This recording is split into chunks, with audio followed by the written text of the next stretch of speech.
Bueno, pues buenas tardes. Vamos a comenzar ya.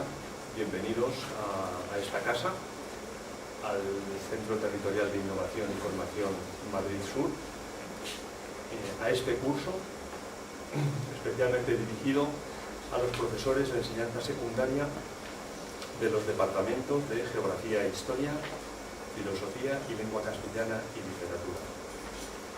Un curso titulado El estudio del Holocausto judío como hecho histórico, que es, como ustedes bien saben, la fórmula que recoge la última ley de educación aprobada por el Parlamento español, la Ley Orgánica 8/2013 de 9 de diciembre para la mejora de la calidad educativa, más conocida como la LOMCE. En la mesa me acompañan, deberían acompañarme todos los ponentes, falta uno, que se van a hacer cargo de las siguientes 6 ponencias de este curso que ahora arranca. A mi derecha está don Alberto Mira Almodóvar, que es jefe de servicio de la Secretaría de Estado de Tecnología, de Telecomunicaciones y para la Sociedad de la Información del Ministerio de Industria, Energía y Turismo. A mi izquierda se encuentra, en este instante no se encuentra, el periodista del diario El Mundo, Fernando Antonio Palmero Aranda, y el ponente que falta, por problemas personales, porque no ha podido venir hoy, aunque él habría querido estar con nosotros, es José Sánchez Tortosa, que es profesor de Filosofía en la Ciudad Educativa Municipal Hipatia de la Fundación Hogar del Empleado en Rivas Vacia, Madrid. Los tres ponentes son grandes especialistas en el tema que hoy nos convoca. Y el tema que hoy nos convoca no es otro que el mentado estudio prescrito en la LOMCE, el estudio del Holocausto judío como hecho histórico. ¿Qué quiere esto decir exactamente? La prescripción de la LOMCE nos obliga, en primer lugar, a acotar muy estrictamente un objeto de estudio. No se trata tanto de estudiar el Holocausto en general, cuanto de centrarnos en el estudio del Holocausto judío en particular. Eso que en hebreo suelen llamar la Shoah. Tenemos pues para comenzar un problema de definición que debemos resolver. Cuando hablamos de holocausto, sin más, inmediatamente nos asaltan las imágenes de los niños, mujeres y ancianos judíos marcados con la estrella, más bien con el escudo de la casa de David, conducidos hacia las cámaras de gas. Alguien podría pensar incluso que adjetivar el sustantivo holocausto con el término judío es un acto en sí mismo redundante. Pues no lo es en absoluto. El Holocausto es un hecho histórico que aconteció en Europa durante la Segunda Guerra Mundial. Son estas las coordenadas en las cuales se inscribe el hecho histórico del Holocausto.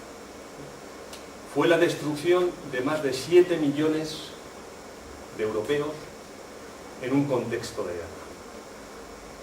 Pero en un contexto de guerra como el de la Segunda Guerra Mundial, en la que murieron aproximadamente, las cifras varían según los autores, pero aproximadamente unas 50 millones de personas, ¿qué importancia especial pueden tener los muertos del Holocausto? Para responder a esta pregunta se me antoja imprescindible traer a colación una vieja categoría, la categoría de sujeto, y preguntar por el sujeto agente de la destrucción. En el Holocausto, el sujeto agente de la destrucción masiva de hombres es siempre un Estado.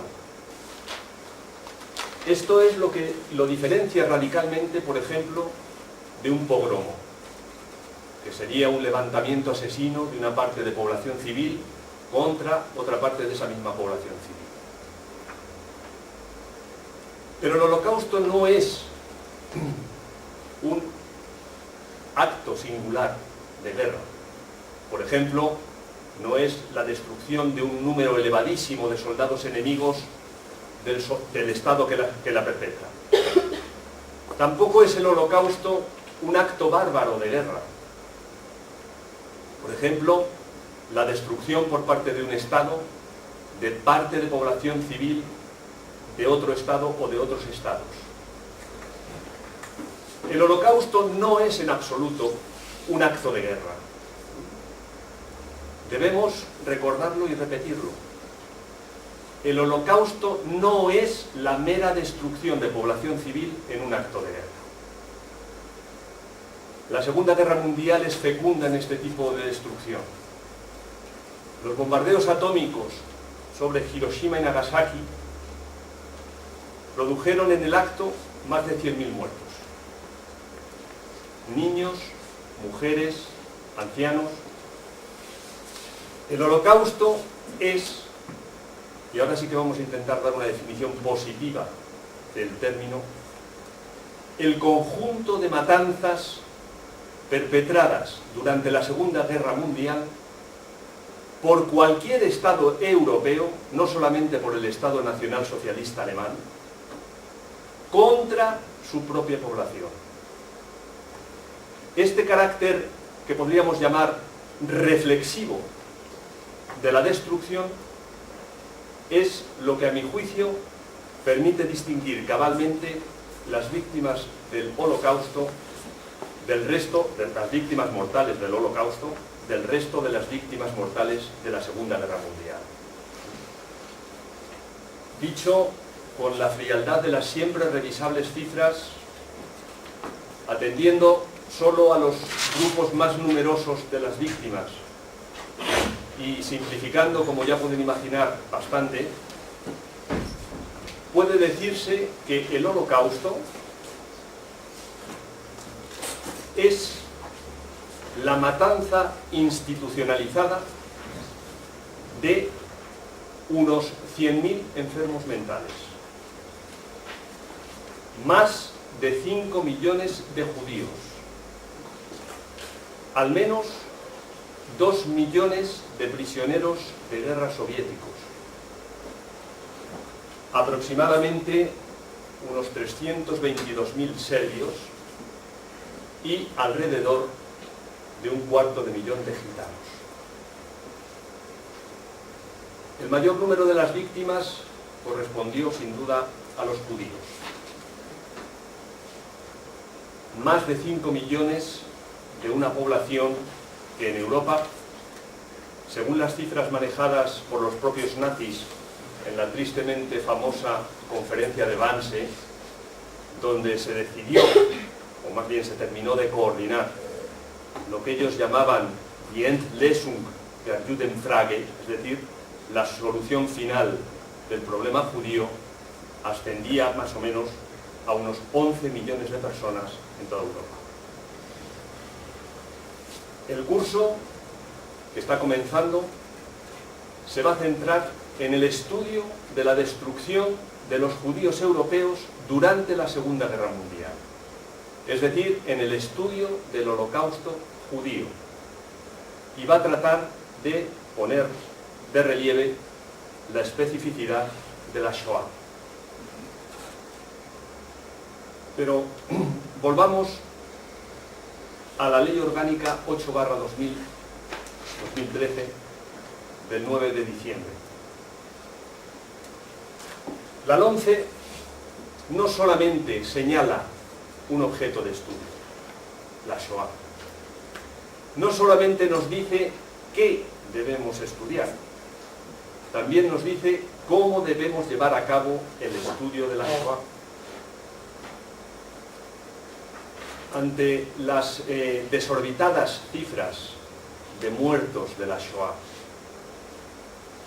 frente a las desgarradoras fotografías e imágenes de los niños judíos conducidos inmisericordiamente hacia las cámaras de gas, lo que automáticamente nos pide el cuerpo es un acto de exorcismo que nos permita señalar a un culpable y gritarle a la cara: asesino, nunca más tú.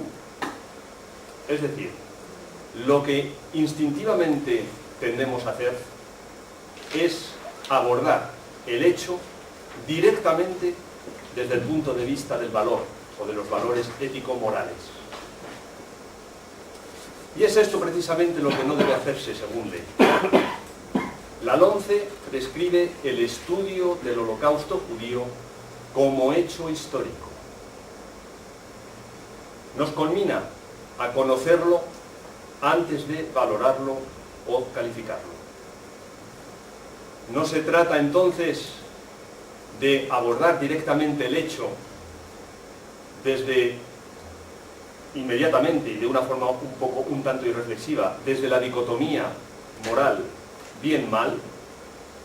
Se trata antes bien de contextualizarlo en su momento histórico y de tratar de sacar a la luz las causas que lo producen. Porque solo conociendo las causas que producen la Shoah estaremos en condiciones de evitar que un hecho similar vuelva a producirse.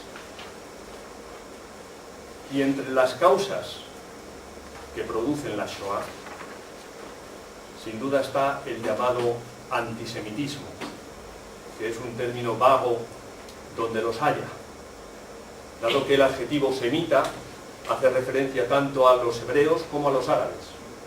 Mucho más apropiado que el término antisemitismo se antoja el término judeofobia, porque es un término que define mucho mejor tanto el objeto como el modo del rechazo. Pues bien, la judeofobia es sin duda causa de la Shoah. Tal vez sea su causa fundamental. Pero judeofobia ha habido a lo largo de nuestra historia, al menos desde el siglo IV de nuestra era.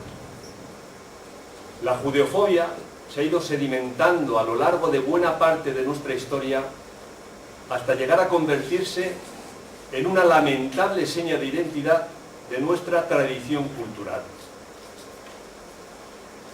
Debemos reconocerlo, somos judeófobos por tradición. Reconocerlo es quizá estar ya dando el primer paso para dejar de serlo. Y es al mismo tiempo lo que sin duda nos permite afirmar con cierta contundencia que la judeofobia por sí sola no puede explicar la Shoah. La judeofobia es condición necesaria, pero no suficiente, como dicen los lógicos, de la Shoah. Para explicar la Shoah es necesario explicar también cómo un Estado moderno y garantista se convierte en un agente de destrucción masiva de personas de su propia población. Pues bien, es esto lo que vamos a intentar explicar en el curso que ahora comienza, siguiendo, en la medida de nuestras capacidades y potencialidades intelectuales, el viejo adagio spinoziano que recomienda, respecto a las acciones humanas, non ridere, non leggere, neque detestari, sed intelligere. Es decir, no reír, no lamentar ni despreciar, sino entender.